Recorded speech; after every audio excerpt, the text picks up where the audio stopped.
The village of Black Hollow was known for its superstitions. Nestled deep in the woods, its cobblestone streets and weathered cottages seemed frozen in a time long past. Among its many legends, one warning was repeated by elders in hushed tones. Never let a mirror break on the night of the waning moon. Most dismissed the tale as an old wise warning against bad luck. But that November night, the truth clawed its way into the present. The sky was a suffocating black, the crescent moon barely visible behind the dense, swirling clouds. An icy wind howled through the streets, rattling the windows and carrying whispers of something unspeakable.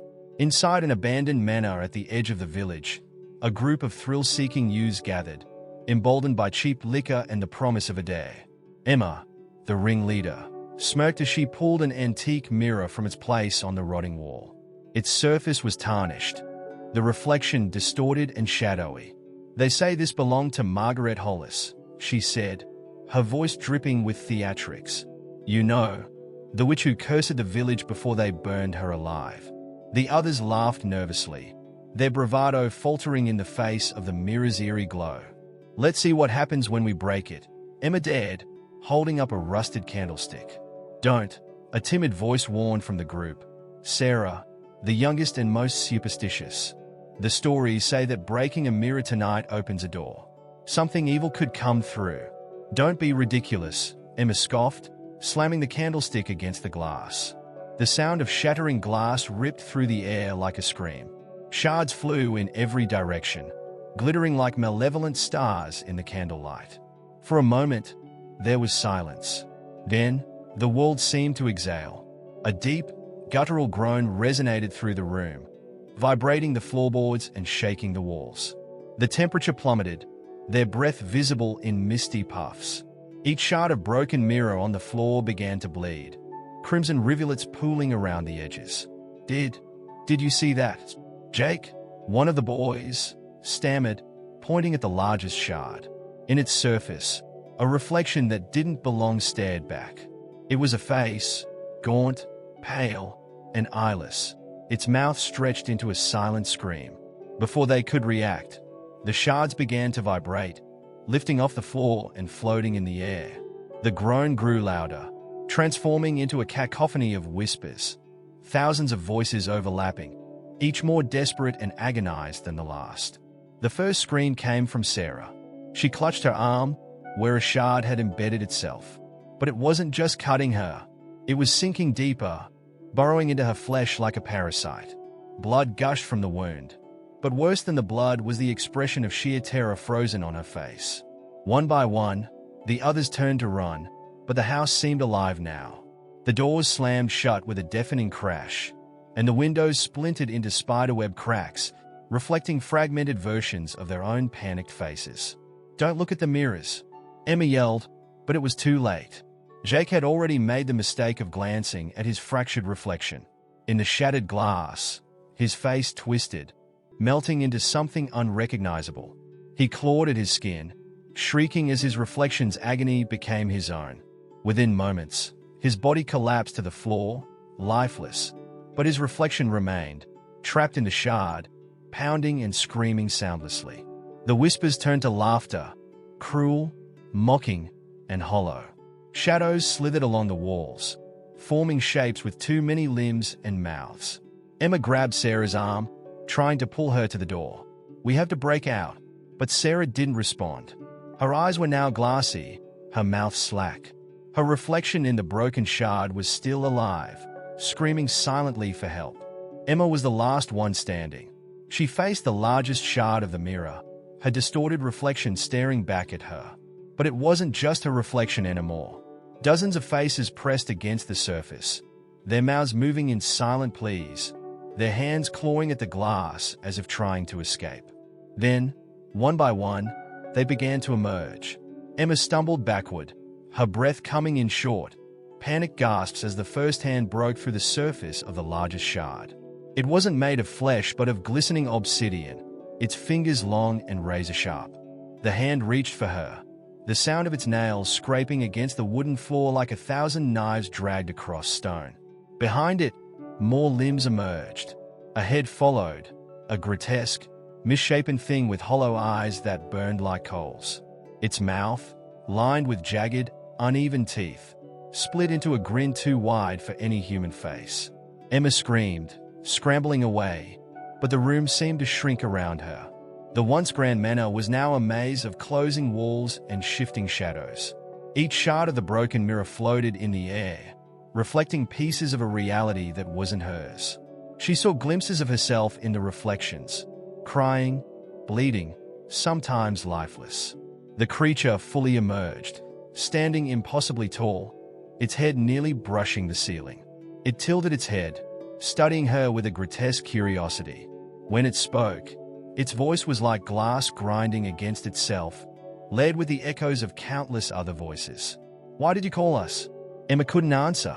Her throat felt like it was closing, her chest heaving as if the air had been stolen from the room. "You shattered the veil," it continued, stepping closer. Its movements were disjointed, like a marionette controlled by clumsy hands. "Now, you will feed us." Behind it, the other shards began to glow, each releasing another creature.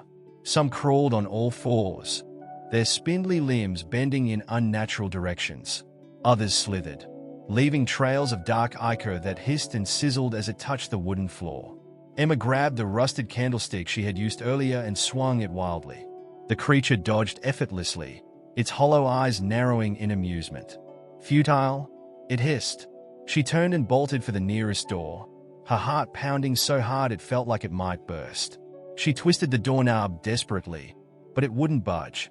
A glance over her shoulder revealed the creatures advancing, their distorted bodies flickering in and out of the reflections in the floating shards. "Help me!" Emma screamed, banging on the door. To her shock, the door suddenly gave way, but instead of leading into the familiar hallway, it opened into a pitch-black void. Emma froze, her instincts screaming at her not to step forward. "Choose," the creature growled behind her, its voice dripping with cruel amusement.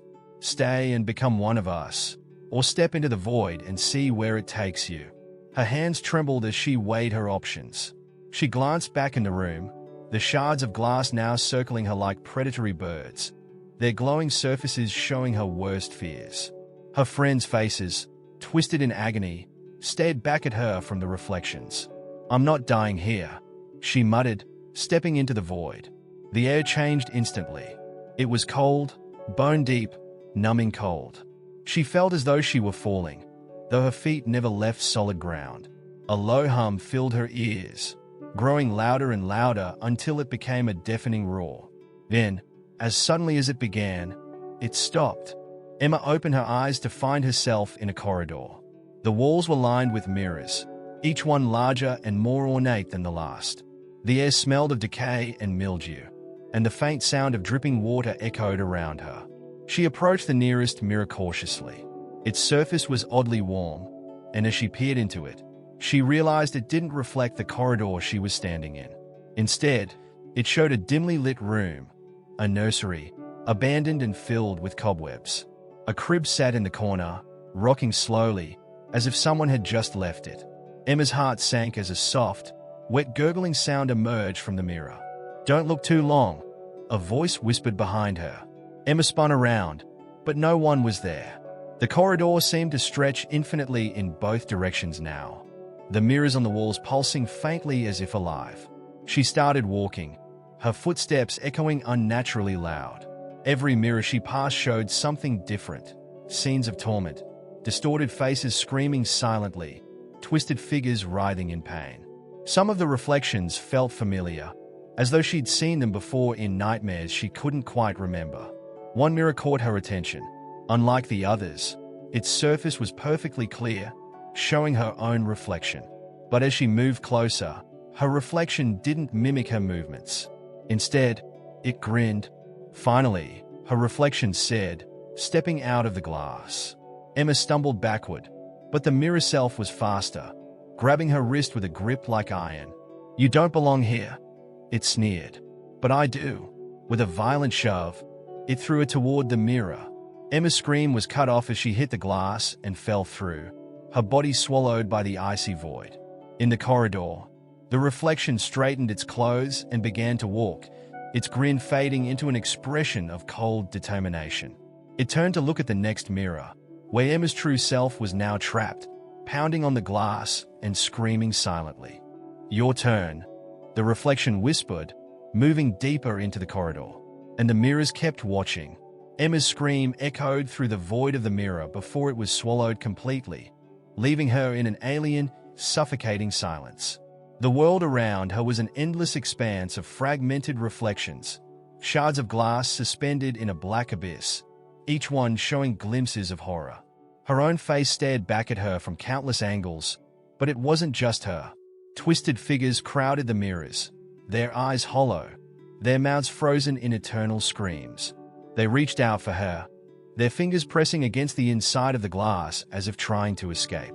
"Let me out," Emma yelled, pounding her fists against the nearest shard. The surface rippled like water, distorting the images before solidifying again. Her voice sounded small and distant, as if the void itself swallowed her words. One shard floated closer.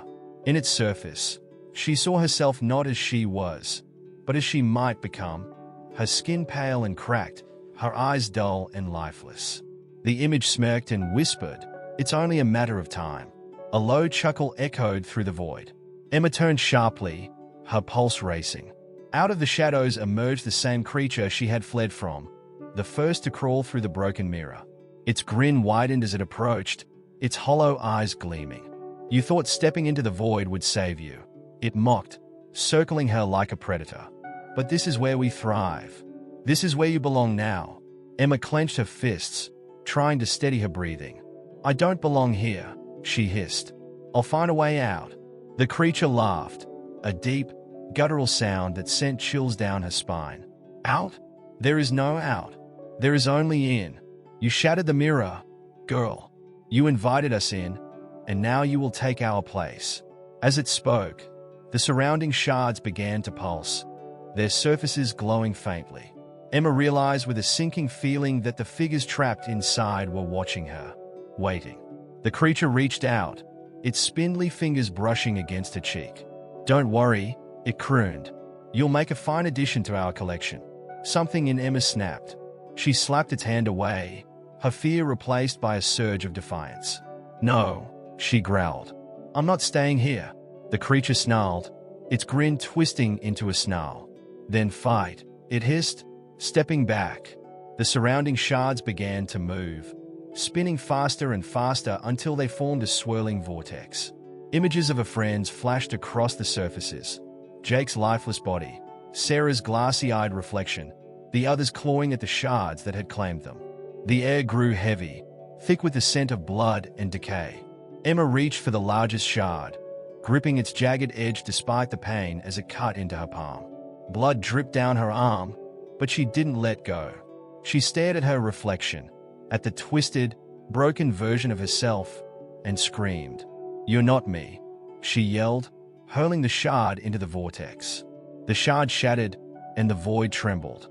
The creature howled in fury as the shards began to collapse inward, their glowing surfaces cracking and splintering. Emma felt the ground beneath her shift, the abyss pulling her toward its center.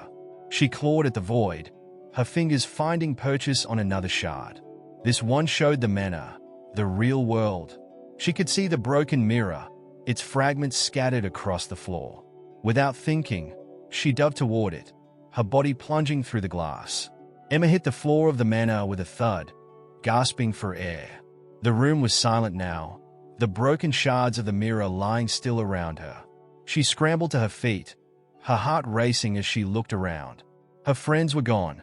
The house was empty, cold, and lifeless. Emma staggered to the door, her legs trembling. When she stepped outside, the village was eerily quiet. The moon hung low in the sky, its light casting long, ominous shadows. But something was wrong. As Emma walked through the streets, she noticed the windows of the houses. Each one held a reflection, but not of the village. They showed the void, the same endless expanse of broken glass and trapped souls. She turned to look at her own reflection in a shop window. It smiled back at her, but her face didn't move. "Welcome home," it whispered. Emma's scream echoed through the empty streets as the reflection reached out, pulling her back into the glass. And in the quiet village of Black Hollow, the mirrors waited, their surfaces cold and still, hiding the horrors that now claimed Emma as their own.